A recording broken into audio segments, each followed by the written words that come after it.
Hi everyone, welcome back to our channel. दोस्तों, आज की वीडियो में हम बात करने वाले हैं step by step RMC production process की। तो हम इस वीडियो में जानेंगे कि हमारा जो आरएमसी बैचिंग प्लांट होता है, इसमें हम कैसे प्रोडक्शन प्रोसेस को करते हैं। तो हम इस वीडियो में बहुत ही विस्तार से ये बताने वाले हैं कि कैसे हम इस बैचिंग प्लांट से स्टेप बाय स्टेप प्रोडक्शन करते हैं। तो वीडियो बहुत ही ज़्यादा इम्पॉर्टेंट होने वाली है। तो नंबर 1 पे आता है मटेरियल स्टोरेज। तो अगर हम मटेरियल स्टोरेज की बात करें तो फर्स्ट नंबर पे हमने मटेरियल स्टोरेज को लिया है, क्योंकि मटेरियल स्टोरेज के बिना तो हम प्रोडक्शन कर ही नहीं सकते। इसलिए मटेरियल स्टोरेज बहुत ही ज़्यादा इम्पॉर्टेंट हो जाता है। तो raw materials such as cement, aggregates, sand, gravel, water, admixture are stored in silos, bins और टैंक्स। तो मटेरियल स्टोरेज की अगर हम बात करें तो जैसा कि आप जानते हैं, एक बैचिंग प्लांट जो होता है उसमें मटेरियल स्टोरेज करने के बाद ही हम बैचिंग प्लांट को ऑपरेट करते हैं। विदाउट मटेरियल स्टोरेज आप बैचिंग प्लांट को ऑपरेट करेंगे भी तो उसमें जब कोई मटेरियल नहीं रहेगा तो क्या ही कंक्रीट बनेगा। इसलिए सबसे पहले ज़रूरी रहता है कि आप सारे बिन्स को चेक करें कि सभी में प्रॉपर मटेरियल है या नहीं है। अगर आपके पास लेबर्स हैं या हेल्पर्स हैं तो उनको बोलें कि चेक करके आओ कि जो भी बिन्स हैं सभी में जितना भी हमको कंक्रीट चाहिए उसके अकॉर्डिंग मटेरियल भरा हुआ है अभी के लिए या नहीं भरा हुआ। तो ये सारी चीज़ें हम देखते हैं, उसके बाद ही कंक्रीट प्लांट को स्टार्ट करते हैं। तो जैसा कि आप जानते हैं कि जो सीमेंट एंड एग्रीगेट्स होता है, सैंड होता है, ग्रेवल होता है, इन सब के लिए बिन्स होती हैं। वाटर के लिए हम टैंक का यूज़ करते हैं स्टोर करने। और वहीं अगर मैं बात करूं साइलोज़ की, तो साइलोज़ हम यूज़ करते हैं सीमेंट को स्टोर करने के लिए। और एडमिक्सचर के लिए हम बैरल का यूज़ करते हैं, या फिर हमारे पास अगर कंपनी ने कोई व्यवस्थित टैंक बनवा करके दिया है तो उसमें से भी हम एडमिक्सचर को स्टोर करके रख सकते हैं। तो ये बात हुई मटेरियल स्टोरेज की, जो कि फर्स्ट फॉरमोस्ट थिंग्स है कि मटेरियल स्टोरेज बिना देखे आपको प्लांट को ऑपरेट नहीं करना चाहिए। आपको हमेशा मटेरियल स्टोरेज चेक करने के बाद ही प्लांट को ऑपरेट करना चाहिए। सेकेंड वन हम बात करेंगे मटेरियल वेइंग की, क्योंकि मटेरियल स्टोर हो गया तो स्वाभाविक सी बात है अभी आप प्लांट ऑपरेट करोगे। प्लांट ऑपरेट करने के टाइम पे आपके जो भी मटेरियल हैं वो प्रॉपर वेट होंगे, उसके लिए अलग अलग लोड सेल्स वगैरह सब कुछ कंपनी दे कर रखती है। सारे प्लांटों में लोड सेल्स रहते हैं, जिससे कि आप जितना चाहते हैं उतनी प्रॉपर क्वांटिटी में मटेरियल को यूज़ कर पाएँ और लैब के डिज़ाइन के अकॉर्डिंग आपका कंक्रीट बहुत ही अच्छे तरीके से फिक्स होकर निकले। इसलिए हम मटेरियल वेइंग का यूज़ करते हैं। तो each material is accurately weight according to the desired mix design using weight batchers. तो सभी मटेरियल जो है वो एक्यूरेटली वेट हो करके अकॉर्डिंग टू मिक्स डिज़ाइन के अकॉर्डिंग आपके जो भी वेइंग बैचर्स होते हैं उसमें बैचिंग हो करके आपके मिक्सर को जाते हैं। तो थर्ड वन हम बात करेंगे बैचिंग की। तो बैचिंग क्या है? The way material are best measured in specific proportion by automatic और मैनुअल सिस्टम्स। तो सारे मटेरियल जो भी आपने लिए हैं तो वो सारे मटेरियल प्रॉपर तरीके से सेम प्रोपोर्शन में जो हमारे पास लैब की डिज़ाइन है उसी प्रोपोर्शन में आए हैं या नहीं आए हैं। क्योंकि हमारे पास दो टाइप के बैचिंग प्लांट्स होते हैं, एक ऑटोमेटेड और एक मैनुअल सिस्टम्स होता है। तो मैनुअल सिस्टम्स में भी आप बटन को पुश करके और उसको जितना क्वांटिटी में बोला गया है उतनी क्वांटिटी में ले ही करके रोकना पड़ेगा।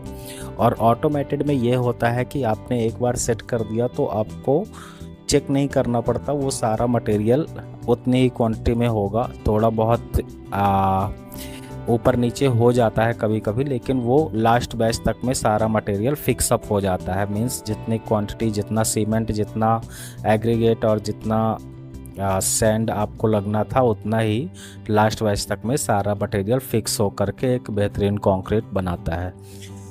तो इसीलिए बैचिंग को हम, यही होती है बैचिंग की प्रोसेस। बैचिंग मतलब सारे मटेरियल जो भी आपने दिए हैं बैचिंग प्लांट में मिक्स करने के लिए वो सारे मटेरियल प्रॉपर तरीके से मिक्सअप हो, सेम प्रोपोर्शन जो आपको लैब डिज़ाइन से मिली है, सेम प्रोपोर्शन में ऑटोमेटेड और मैनुअल सिस्टम्स जो भी आपके हैं उनके थ्रू सेम प्रोपोर्शन में जा कर के मिक्सअप हो, इसी प्रोसेस को हम बैचिंग बोलते हैं।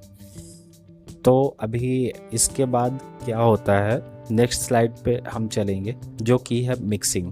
अभी आपका मटेरियल आपने बिन चेक किया, सारे मटेरियल आपने देखे कि है या नहीं है, उसके बाद आपने सारे मटेरियल लोड भी कर दिए। अब सारे मटेरियल बैचिंग के लिए बैचिंग हो कर के आ गए। अब उसके बाद जो फोर्थ प्रोसेस होगी वो होगी मिक्सिंग की। तो मिक्सिंग की प्रोसेस मतलब कि जो भी मटेरियल्स आए हैं वो सारे मटेरियल्स को आपके जो भी आपके मिक्सर्स हैं, पैन मिक्सर हो या ट्विन शाफ्ट मिक्सर हो या ड्रम मिक्सर हो, जो भी मटेरियल्स हैं वो सारे मटेरियल्स मिक्सिंग पे ही मिक्स होते हैं। तो the batch material are transferred into a mixer and thoroughly mixed to form of homogeneous concrete।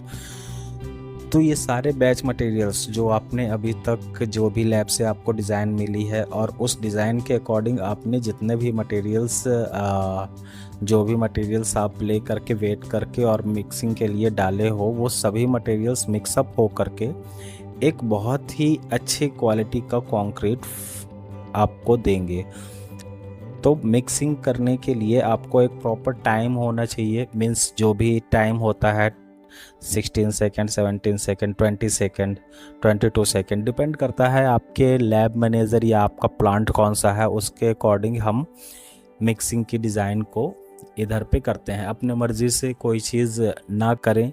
कोई भी अगर आपको थोड़ा बहुत 2-3 सेकंड का भी अगर ये करना है, मिक्सिंग का टाइमिंग बढ़ाना है या घटाना है, तो उसके लिए भी आप अप्रूवल लें। अपने मर्ज़ी से ही मिक्सिंग का टाइम ऊपर नीचे ना करें, क्योंकि जो भी टाइम होता है ये बहुत ही स्टैंडर्ड होता है। जो बड़ी बड़ी कंपनियां जो आपके कंक्रीट प्लांट बनाती हैं वो सारे चीज़ें टेस्टिंग करने के बाद ही आपको एक स्टैंडर्ड टाइम प्रोवाइड करती हैं कि आप इतना ले सकते हैं। लेकिन उसके बाद भी अगर आपके प्रोजेक्ट मैनेजर या आपके प्रोजेक्ट में आपको प्रेशराइज किया जाता है कि इसका टाइमिंग कम रखो, मिक्सिंग टाइमिंग ज़्यादा मत करो, तो आप अकॉर्डिंग टू प्रोजेक्ट आप उसको सेट कर सकते हैं। लेकिन अपनी मर्ज़ी से आप कोई भी टाइमिंग एक भी सेकंड ऊपर नीचे ना करें, इससे आपके कंक्रीट पे बहुत ही ज़्यादा इफ़ेक्ट पड़ सकता है। फिफ्थ पॉइंट की हम बात करेंगे, लोडिंग इनटू ट्रांजिस्ट मिक्सचर। अब दोस्तों मिक्सिंग हो गई, तो मिक्सिंग होने के बाद आपका क्या होगा, फिफ्थ पॉइंट में लोडिंग होगी। तो लोडिंग किस में होगी, या तो ट्रांजिस्ट मिक्सचर में होगी, या फिर अगर मेजर कंक्रीट है तो आपके पास ट्रिपर होते हैं, आप ट्रिपर में भी अपने जो भी कंक्रीट है उसको लोड करवा सकते हैं। तो the mixed concrete is loaded into the transit mixture for transportation to construction site. तो अभी मिक्सर सब कुछ मिक्स हो गया, कंक्रीट रेडी हो गया। कंक्रीट रेडी होने के बाद आप डिस्चार्ज शूट के थ्रू इस टीएम में डालते हैं। अगर आपके पास डिस्चार्ज शूट है तो टीएम में यहाँ से लोड होगा। ओके, तो यहाँ से ये पोजीशन है आपको लोड करने की, ये पोजीशन है, यहाँ से कंक्रीट डिस्चार्ज होता है साइड पे जा कर के। ये आपका वाटर टैंक होता है यहाँ पे, ये इनके जो भी ऑपरेटर्स होते हैं इनके काम का रहता है। ये कुछ टैंक्स वगैरह रहते हैं पानी के लिए, तो पानी कितना मिलाना है, कितना कम ज़्यादा करना है, कभी कंक्रीट ज़्यादा कम हो गया तो इसके लिए ये यूज़ करते हैं। तो ट्रांजिस्ट मिक्सचर एक खुद चलता फिरता बैचिंग प्लांट होता है, इस ऐसा हम कह सकते हैं, क्योंकि ट्रांजिस्ट मिक्सचर में ये जो आप देख रहे हो ये पूरा ड्रम है जो कि रोटेट करते रहता है कंटिन्यू। ये डिपेंड करता है कि कंक्रीट कौन सा है, उसके हिसाब से ये कितनी स्पीड में रोटेट करवाना है, ये जो भी ट्रांजिस्ट मिक्सचर के ऑपरेटर हैं वो डिसाइड करते हैं। ओके, सो इसमें भी बहुत सारी फैसिलिटीज़ रहती हैं। इसको कंक्रीट ख़त्म हो जाने के बाद इसको वॉश भी करना होता है। जैसे आप इसमें डिस्चार्ज करेंगे, अभी आपका लोडिंग चल रहा है, लोडिंग के बाद फिर जैसे ही आप सारा कंक्रीट ट्रांजिस्ट मिक्सचर में डाल दोगे, उसके बाद आपको प्लांट को वॉश भी करना पड़ेगा। तो प्लांट को वॉश ज़रूर करके रखें, ये सबसे मेजर थिंग्स है। क्योंकि अगर आप कंक्रीट को वॉश नहीं करते हैं प्लांट को, तो होता ये है कि जो कंक्रीट होता है वो आपके मिक्सर में जम जाता है और फिर आपको चिपिंग करके बहुत ही मेहनत और मशक्क़त करनी पड़ती है उस कंक्रीट को ब्लेड से हटाने के लिए। तो इसलिए कंक्रीट जो भी आप बनाएं उसके बाद वॉश ज़रूर कर लें। तो अभी लोडिंग हो चुका है आपका कंक्रीट ट्रांजिस्ट मिक्सचर में। तो नेक्स्ट प्रोसेस की हम बात करेंगे जो कि है quality control. Test like slump test, temperature checks and sample casting are done to ensure the quality. अब क्या होगा दोस्तों कि जो आपने कंक्रीट निकाला और ट्रांजिस्ट मिक्सचर में जो लोड हुआ, तो ट्रांजिस्ट मिक्सचर डायरेक्ट कंस्ट्रक्शन साइट पे लेकर के नहीं जाएगा। ट्रांजिस्ट मिक्सचर पहले जाएगा लैब के पास। लैब वहाँ से स्लम्प के लिए टेस्टिंग के लिए थोड़ा सा कंक्रीट निकालेंगे। जैसा कि आपने देखा होगा कि लैब में क्यूबिकल स्क्वायरल बॉक्स रखे होते हैं, वहाँ पे कंक्रीट भर के भी रखे होते हैं वो, और फिर वो 2-3 दिन 4 दिन टेस्टिंग करते हैं और फिर वो उनका प्रोसेस अलग ही चलता है। तो वो सारी चीज़ें करते हैं। तो ये सारी चीज़ें स्लम्प टेस्ट वगैरह, टेम्परेचर चेक्स होता है और सैंपल कास्टिंग होती है, ये सब करते हैं क्वालिटी को इंश्योर करने के लिए कि आपके बैचिंग प्लांट से किस क्वालिटी का कंक्रीट निकल रहा है और कितना अच्छा कंक्रीट आप दे पा रहे हैं। तो ये क्यूसी वालों का काम है, ये वही लोग देखते हैं और सारी चीज़ें टेस्टिंग होती हैं। उसके बाद अगर कंक्रीट में कुछ प्रॉब्लम आती है तो वो जा कर के हाईवे पे या जहाँ पे भी उस दिन का कंक्रीट रहा होगा उसको पैनल कट करके और फिर वहाँ पे अलग से दूसरा नया वाला कंक्रीट लगा करके फिर रोड को रिकवर करते हैं। तो ये क्वालिटी वाला काम है, लेकिन आपको इसकी अंडरस्टैंडिंग होना चाहिए कि कैसे क्या काम होता है क्यूसी का बैचिंग प्लांट के साथ। नेक्स्ट हम बात करेंगे ट्रांसपोर्टेशन की। Concrete is transported in the rotating drum of transit mixture which maintains it workability. तो अभी स्लम्प लेने के बाद इसको रिलीज़ कर दिया जाता है साइट के लिए।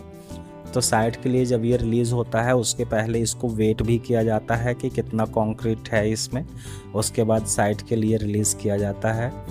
तो जो आप जैसा देख रहे हैं कि rotating drum of transit mixture, मतलब जो इसका रोटेटिंग ड्रम होता है वो कंटिन्यू रोटेट करता रहता है, यानी कि घूमता रहता है, जिससे कि आपकी जो कंक्रीट की वर्केबिलिटी है वो बढ़ी रहे, आपका कंक्रीट ख़राब ना हो। इसके लिए इसको कंटिन्यू इसके जो ऑपरेटर होते हैं ट्रांजिस्ट मिक्सचर के वो घुमाते रहते हैं।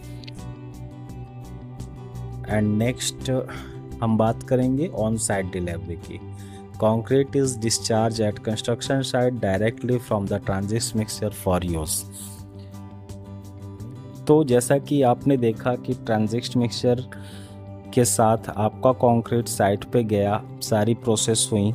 जैसे कि सबसे पहले आपने मटेरियल लिया, फिर मटेरियल को वेट किया, फिर मटेरियल को वेट करने के बाद उसका एक बेहतरीन कंक्रीट बनाया, उस कंक्रीट को डिस्चार्ज किया, डिस्चार्ज शूट के थ्रू टीएम में, फिर टीएम वाला गया लैब के पास। तो लैब में क्या हुआ, आपका जो कंक्रीट था उस कंक्रीट से थोड़ा सा कंक्रीट ले करके उसने टेस्टिंग के लिए लिया मटेरियल, और फिर उसके बाद क्यूसी वाला काम होने के बाद उन्होंने रिलीज़ कर दिया आपके टीएम को साइड के लिए।